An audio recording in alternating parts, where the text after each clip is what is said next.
আচ্ছা, আমরা আমাদের পড়াটা শুরু করি। আমরা ছিলাম হচ্ছে কর স্থিতিস্থাপক নীতির উপরে। তো ওইটার ক্ষেত্রে বাংলাদেশের যে সুপারিশগুলা দিবেন, হ্যাঁ, এই সুপারিশগুলো একটু বলে দেই। এগুলা আপনারা নিজেদের মতো করে লিখতে পারবেন। সুপারিশ আমি কয়েকটা বলে দিচ্ছি। প্রথম কথা, কর এবং এক্সাইজ অর্থাৎ মূল্য সংযোজন কর উভয় ক্ষেত্রেই স্থিতিস্থাপকতা নীতি বছরে বছরে নতুন আইনে প্রণয়ন করতে হবে। এক নাম্বার সুপারিশ। দ্বিতীয় কথা, স্থিতিস্থাপকতা নীতি দেশের সকল বিভাগের জন্য প্রযোজ্য করতে হবে। সকল জেলার জন্য এটা প্রযোজ্য করা সম্ভব না। স্থিতিস্থাপক নীতি সকল জেলার জন্য করলে পরে দেখা যাবে রিট ফাইল হইতে থাকবে। তো বিভাগীয় শহরের জন্য শুরুতে স্থিতিস্থাপক নীতিটা জারি করা। তৃতীয় সুপারিশটা হচ্ছে যে বাজেট প্রণয়নের ক্ষেত্রে স্থিতিস্থাপক নীতির বিষয়ে নতুন আইন প্রণয়নের জন্য মন্ত্রিসভায় নতুন আইন অনুমোদন করার বিষয়ে পদক্ষেপ গ্রহণ করা।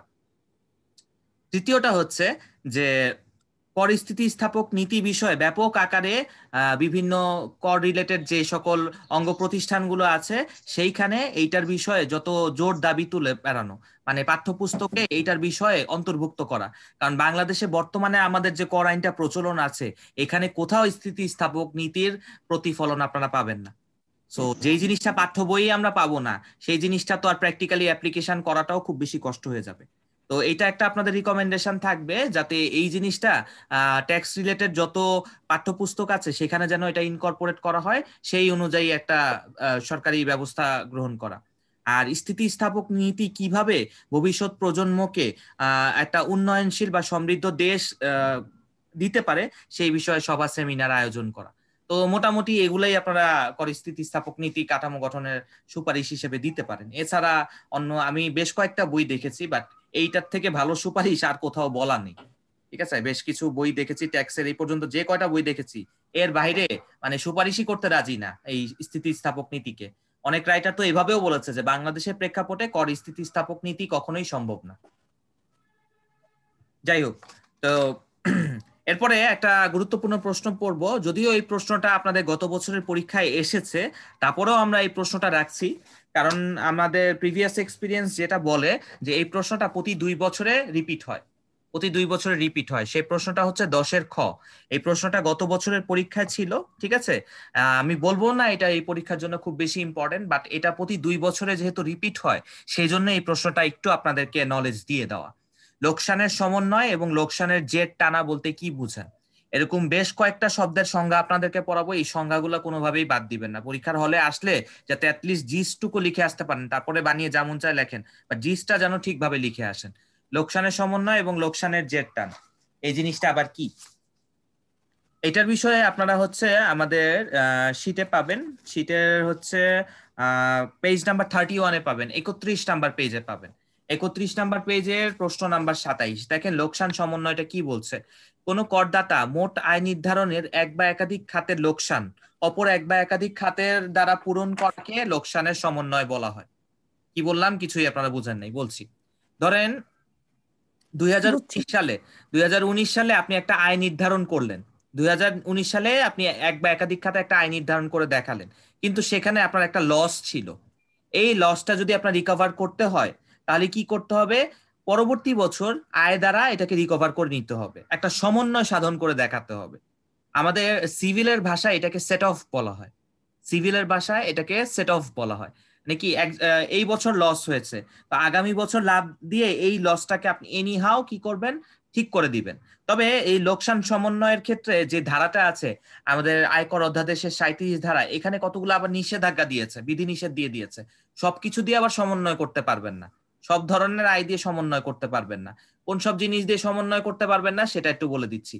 যে দেখেন, প্রথম প্যারার যে 4th লাইন, তবে যে কোনো খাতের যে কোনো লোকসান সিগারেট, বিড়ি, জর্দা বা যে কোনো ধোঁয়াহীন তামাক অথবা তামাকজাত দ্রব্য উৎপাদন, বিক্রয়, ব্যবসা খাতের আয় দ্বারা পূরণ করা যাবে না। তাহলে এইসব ব্যবসা দিয়ে আপনি ভাই করতে পারবেন না, ওই পরে লোকসানের সমন্বয়টা করতে পারবেন না। অন্য যে কোনো হালাল ব্যবসা করেন, বাট এই যে সিগারেট, বিড়ি এইসব দিয়ে যদি করেন তাহলে কিন্তু হবে না। আরেকটা জিনিস এখানে বলছে যে ফটকা কারবার বা মূলধনী লাভ খাতে লোকসান সমন্বয় করা যাবে না। ফটকা কারবার কি আপনারা বুঝেন? ফটকা কারবারের বিষয়ে আপনাদের আইডিয়া আছে? ফটকা কারবার কি? জি না স্যার। ফটকা কারবারের বিষয়ে কারো আইডিয়া নেই? এটা জানার কথা, যারা বিজনেস করেন বিশেষ করে তাদের বোঝার কথা ফটকা কারবার শব্দটা কি। এইসব ট্রেডিং নাকি? ট্রেডিং মানে কিনে বেচে দেওয়া মাঝখান দিয়ে। কিনে বেচে দেওয়া, হ্যাঁ অনেকটা ওইরকমই, বাট ডিসঅনেস্ট ইন্টেনশন থাকতে হবে। ঠিক আছে, ডিসঅনেস্ট ইন্টেনশন থাকতে হবে আমাদের ক্রিমিনাল। টাইপের। হ্যাঁ হ্যাঁ রাইট, ওই আপনি এটাকে অনেকটা হুন্ডির সাথে তুলনা করতে পারেন। হুন্ডি ব্যবসা যেটা পুরাপুরি নিষিদ্ধ বাংলাদেশে, ওইটার সাথে তুলনা করতে পারেন। আহ মূল কথা যেখানে ডিসঅনেস্ট ইন্টেনশন থাকবে যে সকল ব্যবসায়, হতে পারে সেটা প্রোডাক্ট গুলা ভ্যালিড, বাট সেটাকে ফটকা কারবার হিসেবে আরোপিত করা হবে। আমাদের কর আইনের এই যে আয়কর আইন 1984, এখানে ফটকা কারবারের সংজ্ঞাটা এইভাবেই বলে দিচ্ছে যে there has to be a dishonest intention. ঠিক আছে, দেয়ার হ্যাজ টু। মাইকটা একটু মিউট রাখলে ভালো হয় ভাই, মাইকটা একটু মিউট রাখলে ভালো হয়, প্রশ্ন করার সময় মাইক অন করে নিন। আচ্ছা, তো এটার সাথে আরেকটা জিনিস একটু পড়াবো, লোকসান সমন্বয়। তো বললাম যে 1 বছরের যে লোকসানটা হয়েছে এটা আপনি সামনে বছরের লাভটা দিয়ে কি করবেন, সমন্বয় সেট অফ করে নিবেন, এটা হচ্ছে লোকসান সমন্বয়। আর লোকসান জের টানটা কি, জের টানটাও এটার সাথে একটা সিমিলার বিষয়। দেখেন কি বলছে, কোনো আয় বছরের লোকসান বা ক্ষতি পরের বছরের আয় দ্বারা পূরণের উদ্দেশ্যে টেনে নেওয়াকে লোকসানের জের টান বলা হয়। তাহলে কোনো বছরের যে আপনার লসটা হয়েছে সেই লসটা পরের বছরের আয় দিয়ে যদি আপনি রিকভার করে ফেলেন, যেই টান দিয়ে যে রিকভার করলেন, দিস প্রসেস ইজ কল্ড জেট টান। তাহলে আপনাদের মনে প্রশ্ন আসতে পারে, ভাই লোকসান সমন্বয় আর জেট টানের মধ্যে পার্থক্য কি? দুইটাই তো বললাম, কেউ একজন আমাকে পার্থক্যটা বলতে পারবেন? তাহলেই বুঝতে পারবো আপনারা বুঝেছেন কিনা। জেট টান আর সমন্বয়ের মধ্যে পার্থক্য কি? সমন্বয়ের ক্ষেত্রে আরেকটা বিষয় একটু আপনাদেরকে বলি, সমন্বয়ের ক্ষেত্রে এরকম না যে পরবর্তী বছরই আপনাকে সমন্বয় করতে হবে, আপনি 2-1 বছর পরেও চাইলে সমন্বয় করতে পারেন। বা জেট টানের ক্ষেত্রে স্পেসিফিক ভাবে বলে দিচ্ছে যে পরবর্তী বছরেই এটা করতে হবে। এখন আমাকে একটু বলেন পার্থক্য কি। Closing balance. জি, ক্লোজিং ব্যালেন্স। হ্যাঁ, জের টান। জি জি বলেন, দুইটার মধ্যে পার্থক্যটা, বেসিক পার্থক্যটা কোথায়? একটা হচ্ছে আমার মানে সমন্বয় করার পর জি কত টাকা, মানে আমি আরো ডিউ, আমার ধরেন 100 টাকা সমন্বয় করার কথা ছিল, এই বছর আমি 20 টাকা সমন্বয় করলাম, রাইট, আমার যে 80 টাকা রয়ে গেল সেটা হচ্ছে জের। জেরে আমার 80 টাকাটা হচ্ছে জেরের মাধ্যমে হয়েছে, জেরের কারণে অবজেক্টটা ফিল আপ হয়েছে। আর সমন্বয় কোনটা, ওই যে 20 টাকাটা যে আপনি করলেন সেটা হচ্ছে, জি জি অ্যাডজাস্ট করলাম। রাইট, অ্যাডজাস্টমেন্ট যেটা করলাম। এইটা কি শুধু রফিক ভাই বুঝেছেন না বাকি সবাইও বুঝেছেন? না বুঝলে ভাই প্রশ্ন করেন, এটা কিন্তু একটু টেকনিক্যাল বিষয়, না বুঝলে কিন্তু অ্যানসার হয়ে যাবে। এমদাদ ভাই কি বুঝতে পেরেছেন? জি জি, রফিক ভাইয়ের মাধ্যমে ক্লিয়ার। আচ্ছা ঠিক আছে, এই যে উদাহরণ দিলে ক্লিয়ার হয়। ঠিক আছে, যে আপনারা নিজেরা বুঝতে যদি পারেন তাহলে কিন্তু সবচেয়ে ভালো হয়, আইন কিন্তু সব বুঝার জিনিস।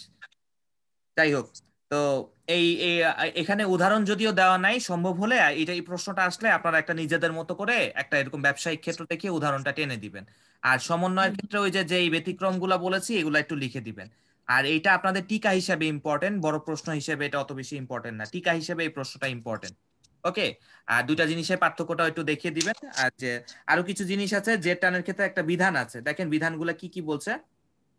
এই যে আয়কর অধ্যাদেশ নিম্নোক্ত খাতের লোকসান জেট টান করা যায়, ব্যবসায় বা পেশা খাতে লোকসান হলে, ফটকা ব্যবসায় লোকসান হলে, মূলধনী লাভ খাতে লোকসান হলে, কৃষি খাতের যদি লোকসান হয়, এই 4টা ক্ষেত্রে যদি কোনো ধরনের লস হয়ে যায়, লস প্রজেক্ট হয়ে যায়, সেই ক্ষেত্রে হচ্ছে কি আপনি জেট টান করতে পারবেন।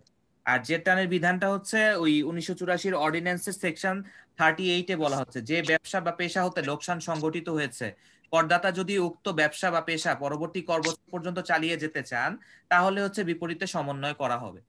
আপনি দেখলেন যে আপনি এই বছর মাস্কের ব্যবসা শুরু করলেন, কিন্তু 2021 সালে এসে আপনার মাস্কের ব্যবসা লস হয়ে গেল।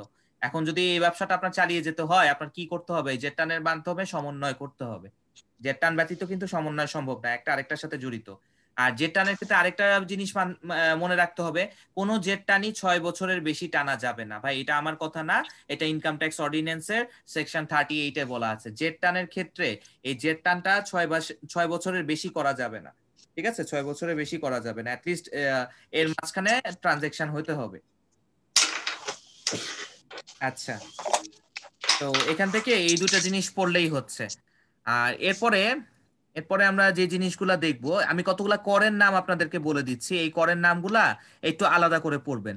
প্রথমত হচ্ছে আয়কর। আয়করের সংজ্ঞা তো ম্যান্ডেটরি পড়তেই হবে। আয়করের সংজ্ঞা আমাদের 2C তে বলা আছে ইনকাম ট্যাক্স অর্ডিন্যান্সের। আয়করের সংজ্ঞা উৎসে আয়কর কর্তন, তারপরে অগ্রিম আয়কর কর্তন, একটা হচ্ছে টিডিএস উৎসে আয়কর কর্তন, ট্যাক্স ডিডাকশন এট সোর্স, আর একটা হচ্ছে ads advance deduction of taxes. তো এই যে উৎসে আয়কর কর্তন আর অগ্রিম আয়কর কর্তন, তারপর আয়করের সংজ্ঞা, কৃষি আয়ের সংজ্ঞা, দানের সংজ্ঞা, প্রত্যক্ষ কর পরোক্ষ কর, এটা গতকালকে পড়েছেন, বিক্রয় করের সংজ্ঞা। ঠিক আছে, এই যে কয়েকটা সংজ্ঞা বলেছি এগুলা আপনাদের টিকা হিসেবে খুবই গুরুত্বপূর্ণ। টিকা হিসেবে এই প্রশ্নগুলা দিয়ে দিতে পারে, কোনো বিকল্প নাই। হ্যাঁ, সম্পদ কর। সম্পদ কর যদিও বর্তমানে এই আইনটা সুপ্রিম কোর্টের রিট পিটিশনের মাধ্যমে সাসপেন্ড আছে, এই প্রশ্নটা না আসার সম্ভাবনা বেশি। আবার দিয়েও দিতে পারে যদি যে প্রশ্নকর্তা তার যদি প্রশ্ন ডিফারেন্ট সেট যদি সিলেক্ট হয় সেক্ষেত্রে ওই প্রশ্নটা আসতে পারে, তবে আশা করছি ওইটা থাকবে না। তো আমরা এখন যে প্রশ্নটা পড়বো, আজকে আমরা বেশি প্রশ্ন পড়বো না, আর দুইটা প্রশ্ন পড়বো। আমরা দানের প্রশ্নটা পড়বো, আর হচ্ছে আমরা আমরা আরেকটা প্রশ্ন পড়বো, সেটা হচ্ছে সম্পদ কর। এই দুইটা প্রশ্ন আজকে আমরা লাস্ট পড়বো, আর বাকি প্রশ্ন যেগুলো থাকবে এটা আমাদের লাস্ট ক্লাসের জন্য আমরা রেখে দিব। লাস্ট ক্লাসে বেসিক্যালি আমরা এই যে আয়করের সংজ্ঞা আর হচ্ছে কোন করদাতার উপরে অগ্রিম কর বাধ্যতামূলক, এই দুইটা প্রশ্নের উপর বেশি ফোকাস দিব। আর টিকাগুলা যেগুলো আছে, টিকাগুলা সবগুলা পড়লে অন্যান্য প্রশ্ন হয়ে যাবে। আপনাদের টিকা 26টা দেখে কোনো ভয় পাওয়ার কোনো কারণ নাই। এই 26টা টিকাই এখানে যে কয়টা প্রশ্ন আমরা দিয়েছি, 14টা প্রশ্ন, সবগুলার সমন্বয়ে এই টিকাগুলা দেওয়া হয়েছে।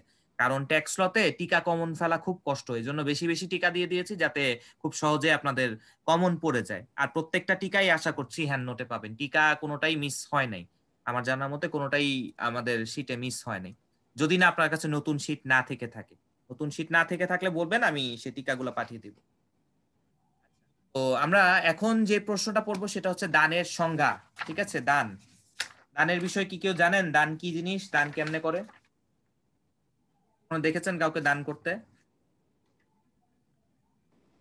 সরকারি কোষাগারে যে দান করে প্রাইম মিনিস্টারের কার্যালয়ে, প্রাইম মিনিস্টারের তহবিলে যেটা দেওয়া হয়। হ্যাঁ, এছাড়া ভাই দান করেন নাই? মসজিদ মন্দিরে কখনো দান করেন নাই? অনেক জায়গায় দান করা যায়। ঠিক আছে, দানের অনেক ক্ষেত্রই আছে, প্রাইম মিনিস্টারই একমাত্র ক্ষেত্র না, বা সরকারি কোষাগারই একমাত্র ক্ষেত্র না। দানের জন্য একটা স্পেসিফাইড লই আছে 1990 সালের, দান আইন 1990।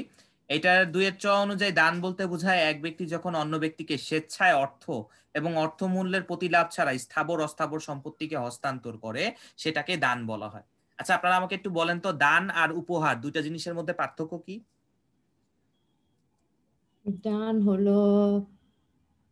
দান হলো বলেন কি দান?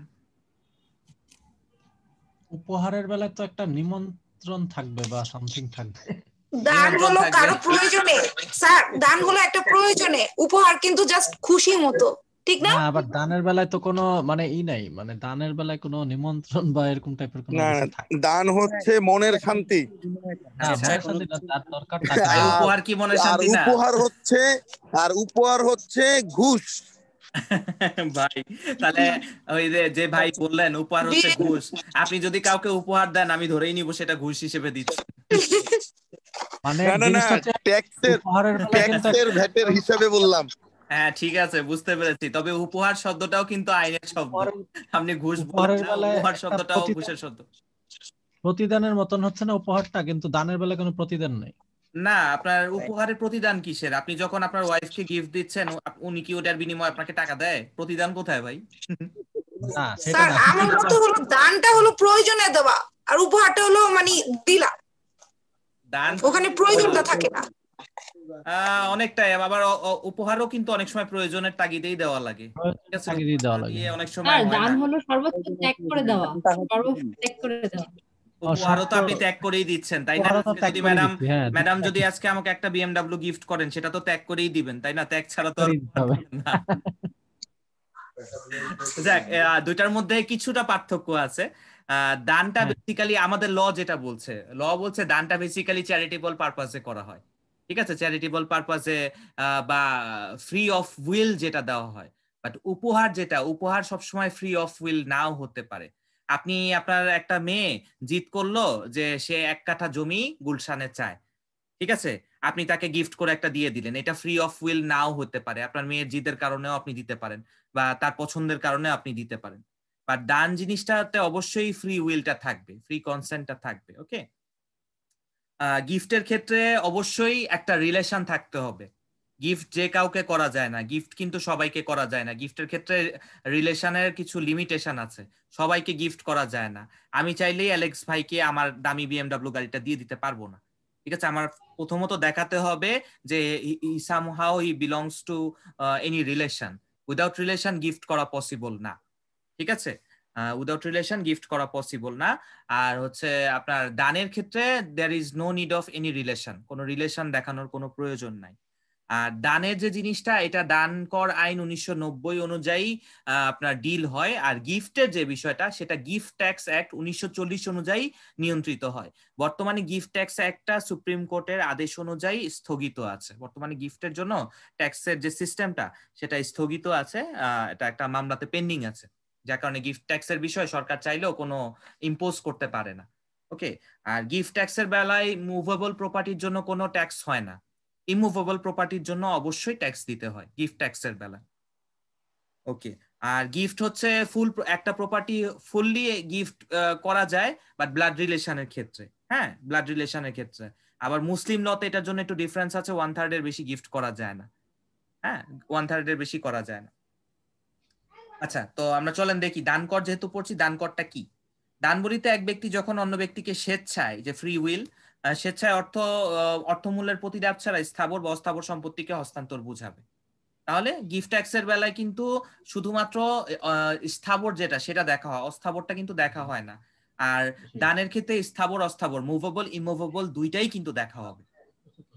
কারা দান কর প্রদানে বাধ্য? দান কর আইনের 3 ধারা অনুযায়ী প্রত্যেক করদাতা কোনো আর্থিক বছরে যে পরিমাণ স্থাবর অস্থাবর সম্পত্তি দান করেছে, তিনি তার কৃত সকল দানের উপরে দান কর প্রদানে বাধ্য। তাহলে অর্থ বছর বলতে কি বুঝেন, আগে একটু এটা আমাকে বলেন। অর্থ বছর কর আইনের অধীনে অর্থ বছর বলতে কি বুঝে বলেন তো? এটা আমি যখন আপনাদেরকে ট্যাক্স পড়িয়েছিলাম তখন বলেছিলাম ফিসক্যাল ইয়ার July two June, right, July two June, 1 July থেকে 31 জুন, তাই তো? তো এইটাকে হচ্ছে ফিসক্যাল ইয়ার বলা হয়। এটা কিন্তু আমি যখন ট্যাক্স ল শুরুতে পড়িয়েছিলাম তখন বলেছিলাম, নতুন যারা তারা হয়তো পাননি। আচ্ছা, ইনকাম ইয়ার একই কথা না? হ্যাঁ হ্যাঁ, ইনকাম ইয়ার, রাইট, ইনকাম ইয়ার। আমাদের আইনে ইনকাম ইয়ার শব্দটা বলা আছে। ফিসক্যাল ইয়ার হচ্ছে আমরা টেকনিক্যাল টার্ম, প্র্যাকটিসে এই শব্দটা ব্যবহার করি, ইকোনমিক্স, রাইট।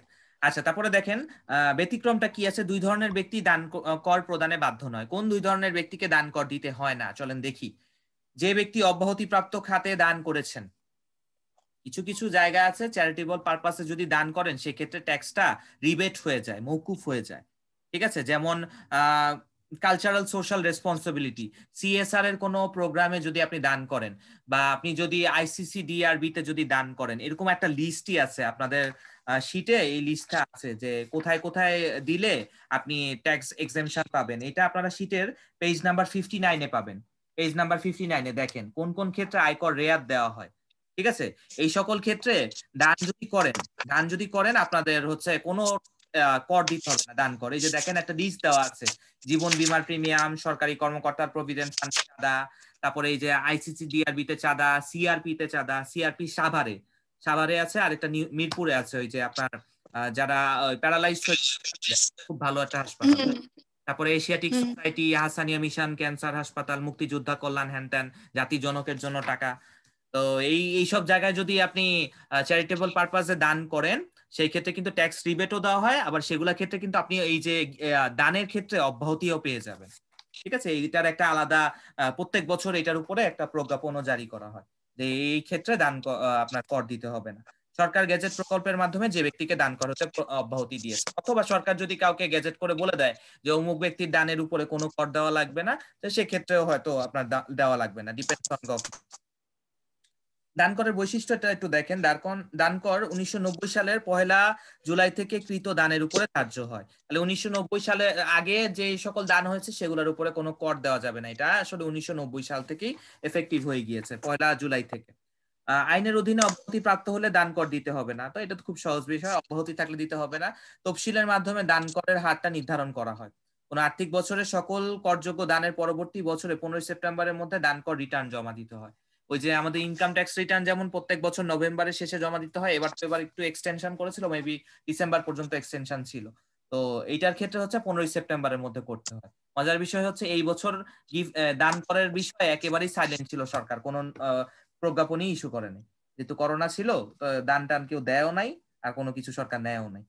দান আইনের অব্যাহতিপ্রাপ্ত দান কি দেখেন, সম্পত্তি যদি বাংলাদেশের বাইরে হয় দান করা আইনের, সেক্ষেত্রে তাহলে আপনাকে কর দিতে হবে না। বাংলাদেশের বাইরে কোথায়, কলকাতায় আপনার একটা প্রপার্টি আপনি দান করে দিলেন, সরকারকে কোনো কর দিতে হবে না। দান কর যদি সরকার বা স্থানীয় কর্তৃপক্ষকে করা হয়, ধরেন যে আপনি আপনার 10 কাঠা জমি আছে, এটা আপনি কি করলেন, গৃহ উন্নয়ন মন্ত্রণালয়ের অধীনে বুঝিয়ে দিলেন, বললেন যে আমি এটা সরকারকে দিয়ে দিলাম, দান করে দিলাম, তো সেক্ষেত্রে আপনার দান কর দেওয়া লাগবে না। বাংলাদেশের আইন অনুযায়ী প্রতিষ্ঠিত কোনো বিশ্ববিদ্যালয়, সরকার শিক্ষা বোর্ড স্বীকৃত পরিচালিত কোনো পলিটেকনিক্যাল ইনস্টিটিউট শিক্ষা প্রতিষ্ঠানকে যদি দান করে দেন, কোনো বিশ্ববিদ্যালয় শিক্ষা প্রতিষ্ঠানকে যদি দান করেন যেটা আইন অনুযায়ী প্রতিষ্ঠিত, সেক্ষেত্রে আবার আপনি দান কর দেওয়া লাগবে না। সরকারি স্থানীয় কর্তৃপক্ষ স্বীকৃত সাহায্যপ্রাপ্ত কোন হাসপাতাল, দ্যাট মিনস কোন একটা ইনস্টিটিউশন বা কোন একটা হসপিটাল যেটা সরকারি, এদেরকে যদি দিয়ে দেন জায়গা সম্পত্তি, তাহলে আপনার দান কর দেওয়া লাগবে না। সরকার গঠিত কোনো তহবিলে যদি দেন, ওই যে প্রধানমন্ত্রীর তহবিলে যদি দেন, তাহলে আপনার দান কর দেওয়া লাগবে না। ধর্মীয় বা দাতব্য উদ্দেশ্যে কোন একটা মন্দিরের জন্য বা মসজিদ বানানোর জন্য যদি আপনার প্লট দিয়ে দেন, সেক্ষেত্রে আপনার দান কর দেওয়া লাগবে না। ভরণ পোষণ আত্মীয় স্বজনের জন্য বিবাহকালে সর্বোচ্চ 20,000 টাকা পর্যন্ত দান যদি ভরণ পোষণে নির্ভরশীল কোনো আত্মীয়ের বিবাহকালে 20,000 টাকা মূল্য পর্যন্ত করা হয়, তাহলে কারো বিয়েতে যদি 20,000 টাকা ভরণ পোষণের জন্য দেন, ঠিক আছে, ওই বিয়ের সালামি না, কিন্তু ভরণ পোষণের জন্য যদি টাকা দেন, তাহলে হচ্ছে আপনার এটাতে দান কর দেওয়া লাগবে না। দান যদি পত্নী ব্যতীত ভরণ পোষণে নির্ভরশীল আত্মীয় স্বজনকে 10,000 টাকা, স্ত্রী ব্যতীত বাকিদেরকে টাকা দিবেন, দান কর দেওয়া লাগবে না। স্ত্রীকে দিলে কিন্তু ঠিকই টাকা দেওয়া লাগবে। দান যদি উইল মূলে করা হয়, সেক্ষেত্রেও দেওয়া লাগবে না। দান যদি মৃত্যু চিন্তায় করা হয়, সেক্ষেত্রেও দেওয়া লাগবে না। দান যদি পুত্র কন্যা পিতা মাতা স্বামী স্ত্রী আপন ভাই বোনকে করা হয়, বাট এটা কোন দান, এটা কিন্তু ওই দান না, টাকার দান না। হ্যাঁ, এটা যদি প্রপার্টি রিলেটেড কোনো কিছু দান করেন, দানপত্র করে দিয়ে যান, সেই ক্ষেত্রে কর করা লাগবে না। এই লাস্টের যে অপশনটা হচ্ছে পিওর প্রপার্টির ক্ষেত্রে, রিয়েল প্রপার্টির ক্ষেত্রে, নট ফর মানি। ঠিক আছে, টাকা কি কখনো সম্পদ হতে পারে বলেন তো আপনারা? টাকা কি সম্পত্তির তালিকায় পড়তে পারে, বা টাকাকে কি প্রপার্টি বলা সম্ভব? কঠিন প্রশ্ন করে ফেলেছি। এই প্রশ্নের অ্যান্সার দিতে হলে আপনাদেরকে সেকেন্ড ইয়ারে উঠতে হবে। সেকেন্ড ইয়ারে যখন প্রপার্টি অ্যাক্ট পড়বেন, তখন বুঝতে পারবেন যে টাকা কি প্রপার্টির মধ্যে পড়ে কিনা।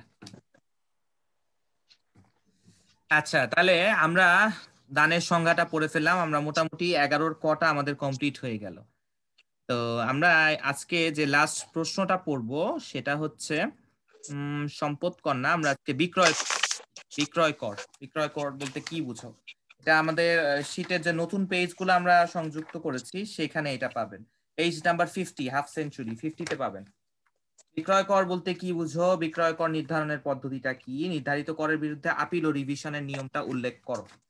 এটা কিন্তু নতুন আইন অনুযায়ী লেখা হয়েছে, সো এটা একটু ভালো করে দেখবেন। হ্যাঁ, এটা আপিল করতে হয় 100 টাকা ফি প্রদান করে, 60 দিনের মধ্যে করতে হয়। সবই বলবো, চলেন আমরা একটু লাইন বাই লাইন দেখি। পেজ নাম্বার 50-তে 50 নাম্বার প্রশ্ন। বিক্রয় আইন 1951 এর বিধান মতে বিক্রয় কর বলতে এমন এক বাধ্যতামূলক করকে বোঝায় যা একটি পণ্য সামগ্রীর বিক্রয় মূল্য বা কর প্রদত্ত মূল্যের উপরে ধার্য করা হয়। ঠিক আছে, তো এইটা অনেক স্টুডেন্টই কনফিউজ হয়ে যায়, এটার সাথে ভ্যাটের বিষয়টা কনফিউজ হয়ে যায়। ভ্যাটে কি বলা আছে, সব পুরোটা মূল্য যাচাই করার পরে ওইটার উপরে যে ট্যাক্সটা বসাবেন সেটাই হচ্ছে ভ্যালু অ্যাডেড ট্যাক্স, সেটা দামটা বাড়ানোর জন্য। বাট আপনি যে বিক্রয় করছেন, সেই বিক্রয়ের উপরেও আবার একটা কর দিতে হয়, সেটা বিক্রয় আইন 1951 অনুযায়ী। আর এইটা কিন্তু ম্যান্ডেটরি, এটা কিন্তু অবশ্যই দিতে হবে। হ্যাঁ, আর এটা বিক্রয় করটা কিন্তু direct tax, not indirect tax. আর ভ্যাট যেটা, মূল্য সংযোজন কর যেটা, সেটা হচ্ছে ইনডিরেক্ট ট্যাক্স। বিক্রয় কর হচ্ছে এই যে দেখেন এখানে ভুল করেছে, প্রত্যক্ষ কর। ঠিক আছে, পরোক্ষ কর কিন্তু হবে না, প্রত্যক্ষ কর। বিক্রয় কর একটি প্রত্যক্ষ কর যার কর আঘাত এবং করপাত করদাতার উপরে সরাসরি না যে অন্য ব্যক্তির উপরে বর্তায়। ঠিক আছে, কিভাবে যাবে জানেন, কিভাবে সিস্টেমটা কি, যে বিক্রয় করছে সে বিক্রয় করার সময় বিক্রয়ের যে লাভটুকু হচ্ছে সেটাই কিন্তু সরাসরি তাকে সরকারকে দিতে হচ্ছে, সেই হিসাবে বিক্রয় কর।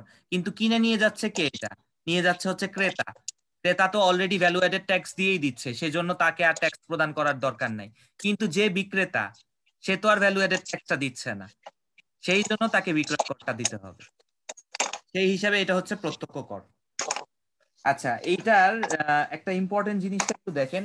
এটার এই প্রশ্নটাই আসবে এই প্রশ্নটাই আসবে যে রিভিশন আর আপিলের নিয়মটা, ঠিক আছে? বিক্রয় করার সংজ্ঞা টঙ্গা এগুলা হয়তো টিকা হিসেবে দিয়ে দিতে পারে, বাট আসলে এইটাই আসবে যে হাইকোর্ট ডিভিশনের রেফারেন্স বা রিভিশন করার নিয়ম। এটা 2017 সালেও আসছিল।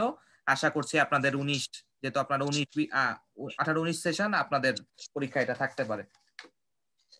দেখেন কি বলছে, বিক্রয় আইন 1951 অনুসারে নিম্নলিখিত কর্তৃপক্ষ নিকট আপিল করা যাবে যদি এনিহাও আপনার উপরে একটা কর ইম্পোজ করে দেওয়া হয় এবং তারপরে যদি বলা হয় যে আপনি এটা দিতে হবে এবং আপনি যদি সেটাতে সন্তুষ্ট না হন, তাহলে আপনি সেটার এগেইনস্টে আপিল করতে পারবেন। আপিল কার কাছে করতে পারবেন? অ্যাপিলের যুগ্ম কর কমিশনারের কাছে, অ্যাপিলের জয়েন্ট কর কমিশনার। 1951 সালের 14 ধারা অনুযায়ী কর নির্ধারণ বা জরিমানার আদেশপ্রাপ্ত হলে করদাতা উহাতে সংক্ষুব্ধ হলে তিনি কি করতে পারবেন? 30 দিনের মধ্যে আপিল করতে পারবেন। আপিল নির্ধারিত নোটিশ প্রদানে 30 দিনের মধ্যে দাখিল করতে হয়। তাহলে যুগ্ম কর কমিশনারের কাছে আপিল করতে পারবে উইদিন 30 ডেজ। হ্যাঁ, এই সময়সীমাগুলো একটু মুখস্থ রাখবেন। এটা দুইটা ক্ষেত্রে 30 দিন আর একটা ক্ষেত্রে খুব সম্ভবত 60 দিন। এরপরে পরিদর্শী যুগ্ম কমিশনারের নিকট আপিল। যদি কোনো ব্যক্তি কর আদায়কারী কর্মকর্তার বিরুদ্ধে সংক্ষুব্ধ হলে নোটিশ পরবর্তী 30 দিনের মধ্যে পরিদর্শী যুগ্ম কর কমিশনারের কাছে করতে হবে। এগুলো হচ্ছে এক একটা ফোরাম, কোন কোন ফোরামে কখন কখন করতে হবে। যদি অ্যাপিলের যুগ্ম কর কমিশনারের কাছে করতে চান 30 দিনের মধ্যে করতে হবে। যদি পরিদর্শী যুগ্ম কমিশনারের কাছে করতে চান সেটাও 30 দিনের মধ্যে করতে হবে। দেখতে হবে যে কোন ফোরাম আপনাকে জরিমানা করেছে, পরিদর্শী করেছে নাকি অ্যাপিলের যুগ্ম কর কমিশনার করেছে। আর সর্বশেষ হচ্ছে অ্যাপিলেট ট্রাইব্যুনালে আপিল। করদাতা যুগ্ম কমিশনারের আদেশের বিরুদ্ধে, যুগ্ম কর কমিশনারও আপনাকে আদেশ দিল। আপনাদেরকে একটু আগে পড়ানোর সময় বলেছি না যে ট্যাক্সের ক্ষেত্রে আপিল দুইবার করার সুযোগ আছে, একবার হচ্ছে যুগ্ম কর কমিশনারের কাছে, আরেকবার হচ্ছে ট্যাক্সেস আপিলেট ট্রাইব্যুনালে। তো এই যুগ্ম কর কমিশনার যে আদেশ দিয়েছে আপনি সেখানেও সংক্ষুব্ধ, সেখানেও আপনি মনে করলেন না এখানে আপিলে যে রায় দিয়েছে আমি সেটাতেও স্যাটিসফাইড না, সেই ক্ষেত্রে ওই আদেশ প্রাপ্তি 60 দিনের মধ্যে আপিলে 100 টাকা ফি প্রদান আপিল করতে পারবেন। ঠিক আছে, ট্যাক্সেস অ্যাপিলেট ট্রাইব্যুনালে 60 দিনের মধ্যে, আদেশ হওয়ার 60 দিনের মধ্যে 100 টাকা কোর্ট ফি প্রদান করে আপনি কি করতে পারবেন? আপিল করতে পারবেন। মজার বিষয় হচ্ছে এই অ্যাপিলেট ট্রাইব্যুনালের সিদ্ধান্ত কিন্তু চূড়ান্ত না। বিক্রয় করের ক্ষেত্রে এই অ্যাপিলেট ট্রাইব্যুনালের সিদ্ধান্ত চূড়ান্ত না। আমরা একটু আগে যে পড়েছিলাম যে ওই আপনার মূল্য সংযোজন কর, সরি, আমরা যখন পড়ছিলাম এই মূল্য সংযোজন করিত, রাইট, ওইটা পড়ার সময় কিন্তু আমরা দেখেছি কি যে অ্যাপিলেট ট্রাইব্যুনালের সিদ্ধান্তটা চূড়ান্ত হবে। বাট এই ক্ষেত্রে বিক্রয় আইনের ক্ষেত্রে অ্যাপিলেট ট্রাইব্যুনালের সিদ্ধান্ত চূড়ান্ত না। এইটার এগেনস্টে আপনি হাইকোর্ট ডিভিশনে রেফারেন্স বা রিভিশন করতে পারবেন। সেটার ক্ষেত্রে কি হবে? করদাতা আবেদনকারী হলে আবেদনের সাথে 100 টাকার কোর্ট ফি দিতে হবে। আর হচ্ছে করদাতা আবেদনকারী কমিশনার বিবাদী হলে বিবাদীকে কমিশনার আবেদনকারী হলে করদাতা হবে বিবাদী। তার মানে কমিশনারও চাইলে আপনার এগেইনস্টে মামলা করে দিতে পারে। ঠিক আছে, এই রেফারেন্সের জন্য। নোটিশ পাওয়ার পরে বিবাদী শুনানি 7 দিন পূর্বে একটি উত্তর জমা দিবে যার মাধ্যমে আপিলেট ট্রাইব্যুনাল আদেশ হতে উদ্ভূত আইনগত প্রশ্ন। তাহলে এই জিনিসটা একটু মনে রাখবেন রিভিশনের ক্ষেত্রে। এটা এখন আপনারা বুঝবেন না, সেকেন্ড ইয়ারে উঠলে বুঝবেন। জাস্ট এতটুকু মনে রাখেন, যখনই রিভিশন করা হয় সুপ্রিম কোর্টের হাইকোর্ট ডিভিশনে, যখনই রিভিশন ফাইল করা হয় তখন শুধুমাত্র ল পয়েন্টের কোশ্চেনের অ্যান্সার সলভ করা হয়। ফ্যাক্টের পয়েন্টে কোনো কোশ্চেনের অ্যান্সার রিভিশনে সলভ করা হয় না। আপিলে ফ্যাক্ট এবং ল উভয়টাই দেখা হয়, বাট যখনই রিভিশন করা হয় রিভিশনে শুধুমাত্র ল পয়েন্ট দেখা হয় যে আইনগত প্রশ্নে কোনো ত্রুটি আছে কিনা। ঠিক আছে, আইনগত প্রশ্নে কোনো ত্রুটি আছে কিনা। তাহলে নোটিশ পাওয়ার 7 দিনের মধ্যে কি করতে হবে? 7 দিন পূর্বে লিখিত জবাব জমা দিতে হবে। উচ্চ আদালত ও আবেদনকারী শুনানি অন্তে উক্ত প্রশ্ন সমূহের প্রকৃত আইনের প্রশ্ন বিবেচনা করে বিচারকের নিকট প্রেরণ করে সিদ্ধান্ত নিবেন। তাহলে এই রেফারেন্স বা রিভিশনে কি হতে পারে আলটিমেটলি জানেন? উনি চাইলে সম্পূর্ণ সিদ্ধান্তটাকে বহাল রাখতে পারেন, অথবা যেই সিদ্ধান্ত দিয়েছে ওই সিদ্ধান্ত দিয়ে বলে দিতে পারে যে যেই জরিমানার টাকাটা আদায় করা হয়েছে সেটা ওই করদাতাকে ফেরত দেওয়ার জন্য বলতে পারে। এরকম অহরহ ঘটনা ঘটে যে আপিলেট ট্রাইব্যুনাল বা ট্যাক্সেস কমিশনাররা একটা ডিসিশন দিয়েছে, সেটা আলটিমেটলি সুপ্রিম কোর্টের হাইকোর্ট ডিভিশনে যে এটা উল্টে যায় এবং বলে দেওয়া হয় যে যে জরিমানাটা নিয়েছেন সেটা করদাতাকে ফেরত দেন, এবং এটা ফেরতও দেওয়া হয়। তো যাই হোক, এই ছিল হচ্ছে আমাদের বিক্রয় কর সম্পর্কিত বিষয়গুলা।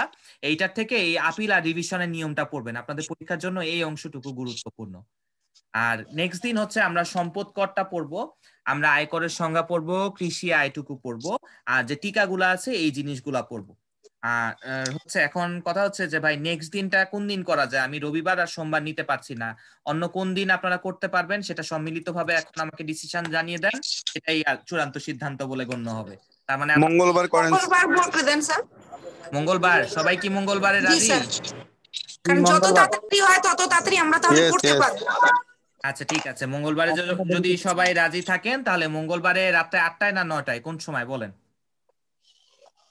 9টায় করেন, কারো মনে হয় অফিস করে আসার জন্য 9টা করলেও সমস্যা নাই, আচ্ছা বাসায় ঠিক আছে। আছে, 9টায় ঠিক আছে, 9টায় করে। আচ্ছা ঠিক আছে, তাহলে মঙ্গলবারে রাত্রে 9টায় আমাদের এই ট্যাক্স ও কর ও রাজস্ব স্যার, আইনের স্যার সর্বশেষ। আমার একটা কথা ছিল। জি বলেন। স্যার আমি না একটু ম্যাথের ব্যাপারে একটু আগ্রহী ছিলাম, আমার মনে হলো কি যদি মুসলিম আইনে আমাদের এবার কম্পালসারি দেয়নি, যদি রাজস্ব আইনে দিয়ে বসে কঠিন করার জন্য।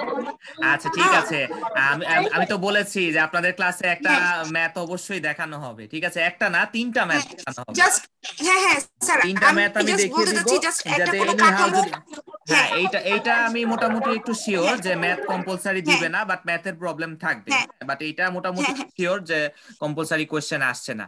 তারপরেও যেহেতু আপনি বলেছেন, আমি আপনাদেরকে 3টা ম্যাথের ফরম্যাট দিয়ে দিব, সেই ফরম্যাট জি স্যার আপনারা বুঝেন একটু চেষ্টা করবেন সেটা। হ্যাঁ না, আমি তবে ওই স্যার করার চেষ্টা করছিলাম সেটাই। আচ্ছা আচ্ছা, তবে ওই পরীক্ষার আগে ম্যাথ করতে যে থিওরি ভুলে যাওয়ার চেষ্টা করবেন না, ওইটা না আমি আগেই একটা স্টেপ হয়ে যাবে। তো না আমি লাস্ট ক্লাসে হচ্ছে আপনাদেরকে 3টা ম্যাথ দেখিয়ে দিব ফরম্যাটের। রফিক ভাই হাত তুলেছেন, কিছু বলবেন?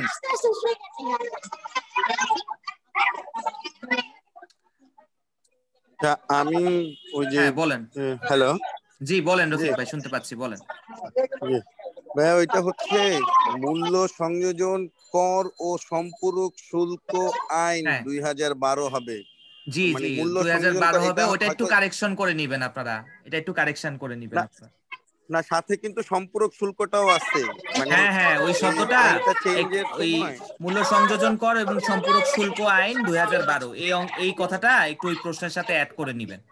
এই সমস্যাটা হচ্ছে কি রফিক ভাই জানেন, আপনাদের ন্যাশনাল ইউনিভার্সিটির যে সিলেবাস সেইখানে পর্যন্ত এই জিনিসটা অ্যামেন্ডমেন্ট করা হয় নাই। আর আচ্ছা, আমাকে ইমদাদুল ভাই দিয়েছেন যে গত ক্লাসের ভিডিওটা করার জন্য, আপনি আমাকে একটু মেসেঞ্জারে পার্সোনালি নক দেন, আমি ভিডিওটা পাঠিয়ে দিব। যারা যারা আমার কাছে চেয়েছে আমি সবাইকেই দিয়ে দিয়েছি, ঠিক আছে? অ্যালেক্স ভাই হাত তুলেছেন, কিছু বলবেন? বলেন। হ্যাঁ, আপনি হ্যান্ডআউটটা যে আমার কাছে মনে হয় আগের হ্যান্ডআউটটা আছে, এই জন্য লাস্টের দিকে কিন্তু আমি কিছু বুঝি নাই, মিস করে গেছি। আচ্ছা এইটা হচ্ছে প্রবলেম, আপনি নিয়ে নেবেন না আমার থেকে।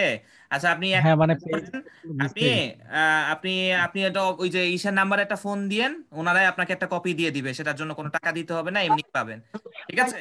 ওই অফিসের নাম্বারে একটা ফোন দিয়েন, ওরা পাঠিয়ে দিবে আপনাকে। জি ঠিক আছে। পর্যন্ত আছে স্যার 01535টা ওটা? হ্যাঁ ওটাতে একটা ফোন দিয়ে বলেন, উনি আপনাকে পাঠিয়ে দিবে ওইটা। হ্যাঁ ফোন দিয়ে বললে, আজকেও কয়েকজন এসে নিয়ে গেছে, যাদের কাছে পুরানটা ছিল আমি রিপ্লেস করে দিয়েছি। এটা কোনো প্রবলেম না। ওইটা আপনারা যখন আমার কাছে পড়তেন তখনই আমি এটা আপডেট করেছিলাম, তখন এই অংশটুকু আপডেট করা হয়েছিল। অনেকের কাছে আপডেটটা আছে, অনেকের কাছেই নাই, বাট এই পরীক্ষার জন্য যদি না থাকে আপনারা বিপদে পড়ে যাবেন। তো ওইটাই আমার কাছে নাই, আমি লাস্টে দেখতেছি। ঠিক আছে? আর আপাতত পড়ার জন্য ওইটার আমার কাছে ওইটার স্ক্যান করা কপিটা আছে, আমি ওইটা প্রয়োজনে আপনাকে মেইল করে দিব। আপনার মেইল আইডিটা আমাকে ক্লাস শেষে দিয়ে মেসেঞ্জারে, আমি আপনাকে মেইলে দিয়ে দিব। জি ঠিক আছে, ওকে। তো এইটাই আর কি, আজকে আমরা যে পড়াগুলো পড়লাম আর গত ক্লাসে যেগুলো পড়েছিলাম এইগুলো একটু নেক্সট ক্লাসের দিন পড়ে রেখেন, তাহলে কোনো প্রবলেম থাকলে সেগুলো আমাকে বলতে পারবেন। আর আজকে যদি আর আপনাদের আর কোনো প্রশ্ন না থাকে, আজকে অলমোস্ট 10:30 বাজতে আসছে, আমি তাহলে আপনাদের থেকে বিদায় নিতে চাচ্ছিলাম, যদি আর কারো কোনো কোয়েশ্চেন না থাকে। স্যার আমি একটা কথা বলতে চাচ্ছিলাম স্যার। জি বলেন। স্যার ওই পরীক্ষার সময় আমার ভুলক্রমে আমার প্রশ্ন লেখা হয়ে গেছে 6টা। এখন কি প্রশ্ন কি স্যার মানে লাস্টেরটা কেটে দেবে নাকি প্রথমটা কাটবে, একটু বুঝতে পারতেছি না, কি করবে আল্লাহ জানে।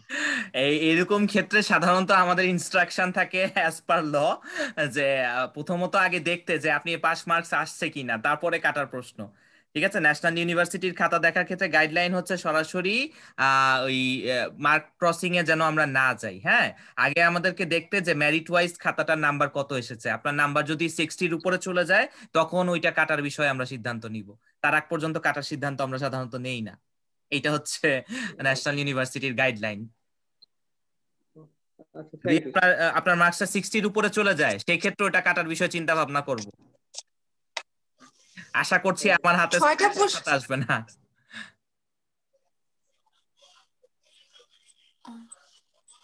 জি নাসরিন ম্যাডাম কিছু বলছিলেন, কিছু বলবেন? আমি বললাম 6টার প্রশ্নের উত্তর দিছে, 6টার মধ্যেই কি নাম্বার দিয়ে বসবে নাকি? 6টার মধ্যে নাম্বার দিব না, আগে দেখবো কোনগুলা ভালো লিখেছে, খারাপটার নাম্বার আগে দিব, তারপর ভালোটা কেটে দিব। তাহলে তো ভালোই হলো স্যার। আপনি এত লেখার সময় পেলেন কোথায় ভাই? যাক, এটা ভালো, এটা ভালো। অনেকে একটা কোশ্চেন অ্যানসারই দিতে পারে নাই, আপনি একটা বেশি লিখে চলে আসলেন কিভাবে? স্যার আমি একটা প্রশ্নের উত্তর লিখতে গিয়ে কালকে মানে 1.5 ঘন্টা পার করছি, এত সময় যাকে এটা আমি আপনাদেরকে অনুরোধ করব, আপনারা প্রথম প্রশ্নটা লেখার সময় অনেক বেশি সময় নিয়ে ফেলেন। জি স্যার, এটা আমার হয়েছে। ওই সময়টা ম্যানেজ করা যায় না। রাইট, এটা একটু টাইম ম্যানেজমেন্টটা আপনাদেরকে একটু মাথায় রাখতে হবে। টাইম ম্যানেজমেন্ট খুব ইম্পর্টেন্ট একটা ইস্যু। ঠিক আছে, টাইম ম্যানেজমেন্টটা করা একটু শিখবেন। প্রথম প্রশ্নটা এত বড় লিখবেন না যে লাস্ট প্রশ্নটা একেবারে ছোট হয়ে গিয়েছে। সবগুলো প্রশ্ন একটু ব্যালেন্স করে লিখতে শিখবেন। ঠিক আছে, এগুলা তো ভাই এখনকার কথা না, এগুলো এসএসসি থেকে আমাদেরকে শিখিয়ে আসতেছে, আপনারাও এগুলো এসএসসি থেকেই শিখে আসছেন। হ্যাঁ ঠিক আছে, এই প্রবলেমটা হবারই কথা। 1 বছর পরে কলম হাতে নিয়েছেন না, সমস্যা তো হবেই। 1 বছর পরে কলম হাতে নিয়েছেন, প্রবলেম হবারই ছিল। যাক, যেহেতু আইনের পরীক্ষায় একটা শিক্ষা হয়েছে আপনাদের, কর আইনের পরীক্ষায় সেই ভুলটা আপনারা করেন না। ঠিক আছে, খাতা দেখতে গেলেই দেখি যে প্রথম প্রশ্নটা শেষই হচ্ছে না, এত লেখা লিখেছে। তো যাই হোক, যে পড়াগুলো পড়িয়েছি এগুলো একটু নিজের মতো করে দেখবেন। নেক্সট ক্লাসে এই পড়াগুলোর বিষয়ে কোনো কোশ্চেন থাকলে জিজ্ঞেস করবেন, ইনফ্যাক্ট মেসেঞ্জারেও কোশ্চেন করতে পারেন, আই হ্যাভ নো প্রবলেম। আর ক্লাস শেষে যাদের রেকর্ডিং প্রয়োজন আমাকে টেক্সট করবেন, আমি রেকর্ডিং পাঠিয়ে দিয়ে দিব। আর যেহেতু আজকে ক্লাসও অনেক সময় নিয়ে নিয়েছি, রাতও হয়ে গিয়েছে, আর আজকে আপনাদের থেকে বিদায় নিয়ে নিচ্ছি। তো আর যদি আপনাদের কোনো প্রশ্ন থাকে আপনারা অবশ্যই রেকর্ডিংটা একবারে গ্রুপে দিয়ে দিলেই ভালো হয়। গ্রুপে দিয়ে দিলে যেটা সমস্যা, গ্রুপে ওই লিঙ্ক গুলা শেয়ার করলে ওগুলা আমি দেখেছি কোনো কারণে নিতে চায় না। গ্রুপ মেসেজে ফেসবুক পলিসির কারণে লিঙ্ক শেয়ার করলে কি জন্য সেগুলা যেন শেয়ার হয় না, মানে মেসেজটা আবার রিটার্ন করে। এটা ফেসবুকের কোনো একটা পলিসির কারণে, যার কারণে আমার পার্সোনালি দিতে হচ্ছে। তাহলে আমি গ্রুপেই পোস্ট করতাম। মেসেঞ্জার পলিসি চেঞ্জ করায় লিঙ্ক শেয়ার করলে সেটা কেন জানি শেয়ার হয় না। তো এই কারণে সবাইকে দিয়ে দেই, তারপরে যদি কারো বাদ পড়ে যায় আমাকে একটু কষ্ট করে নক দিবেন। ঠিক আছে, তাহলে ভাই বিদায় নিচ্ছি সবার থেকে। সবাই সুস্থ থাকবেন, ভালো থাকবেন, ধন্যবাদ সবাইকে।